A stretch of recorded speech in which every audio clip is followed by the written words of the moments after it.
સાબરકાંઠા જિલ્લાના મહત્વના સમાચાર આવી રહ્યા છે ત્યારે પ્રાંતિજ તાલુકાના મજરા ગામે ગત મોડી રાત્રે જૂથ અથડામણ સર્જાયું હતું।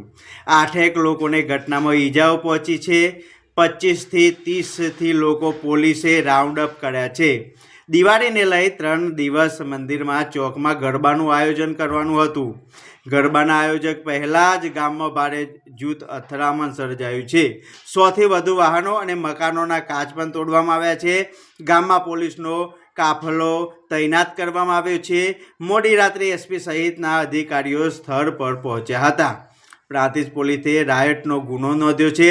60 લોકો સામે નામજોગ સહિત 110 દિવાળીની વાઘ બાળકની આરતી કરીને અને પટેલોના ઘરે ચડી ગયા અને સીધા નુકસાન કરવા જ મળ્યા છે। કેટલા વિસ્તારમાં? આખા ગામની અંદર પટેલો ટોટલી પટેલોના ઘરે। કારણ શું? કારણમાં આ દિવાળીનો પ્રસંગ છે એ પટેલોના હાથ પહેલાં પટેલો કરતા હતા, પણ એ ગઈ સાલી મેં થોડો ઇસ્કારો કરીને અને ચાવી લઈ લીધી હતી, એટલે પટેલોએ આપી દીધી અને એ વખત કોઈ ઇસ્કારો થયેલો નહીં।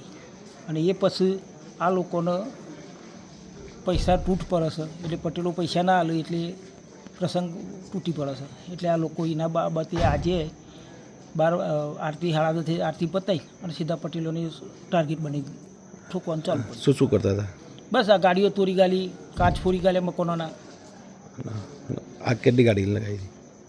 ગાડીઓ તો હવે સાહેબ ગામમાં હજી ફરવા તો ખબર પડે કેટલી છે। હાલ તો આ વાહમાં તો ઠેઠ સુધી પહોંચેલું છે। પેલી બાજુ પાછળના ભાગમાં એ વાહમાં તોડેલી છે, આ ઊભા વાહે તોડેલી છે। કેટલી ગાડીઓનું નુકસાન કર્યું? કેટલી ગાડી તો સળગાવી? હવે સાહેબ ગાડીમાં એક જ ગાડી સળગાઈ છે અને બીજું તો એમને કેટલી તોડી છે તો એ અંદાજ સવારે જ ખબર પડે।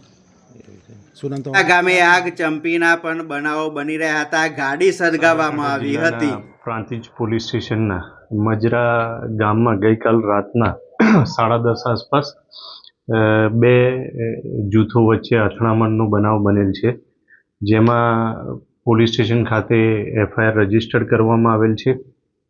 FIRમાં ઈજા, વ્યથા, મહાવ્યથા, હુલ્લડ, ગેરકાયદેસર મંડળી વગેરે અંતર્ગત ગુનો રજીસ્ટર કરવામાં આવેલ છે।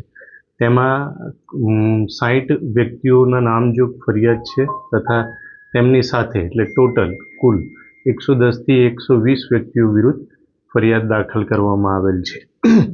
આ બનાવની વિગત એ પ્રમાણેની છે કે ભૈરવનાથ મંદિર છે ત્યાં ગામમાં એનો વહીવટ ગયા વર્ષ સુધી એક જૂથ કરતું હતું, આ વખતે બીજું જૂથ કરી રહ્યું છે। અગાઉ થોડા વર્ષો પહેલાં એક જૂથની દીકરીના લગ્ન અન્ય જૂથની વ્યક્તિ સાથે થયેલા છે। આ જૂની અદાવત બાબતે આ બનાવ બનવા પામેલ છે। હાલ પોલીસ બંદોબસ્ત ગામમાં ચાલુ છે અને સંપૂર્ણ શાંતિ છે। બનાવમાં આશરે 10થી વધુ વ્યક્તિઓને ઈજા થયેલી છે તથા 20થી વધુ દ્વિચક્રી વાહનો તથા 10થી વધુ 4 વ્હીલર વાહનોને નુકસાન કરવામાં આવેલું છે।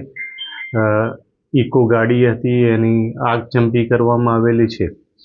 હાલમાં સંપૂર્ણ શાંતિ છે। આ ઉપરાંત ઘરોના બારી બારણા છૂટા પથ્થરો મારી તોડી નાખવામાં આવેલ છે।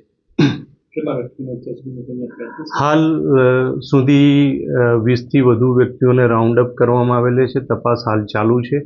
દરેકનો શું રોલ હશે એ પ્રમાણે કાર્યવાહી કરવામાં આવશે।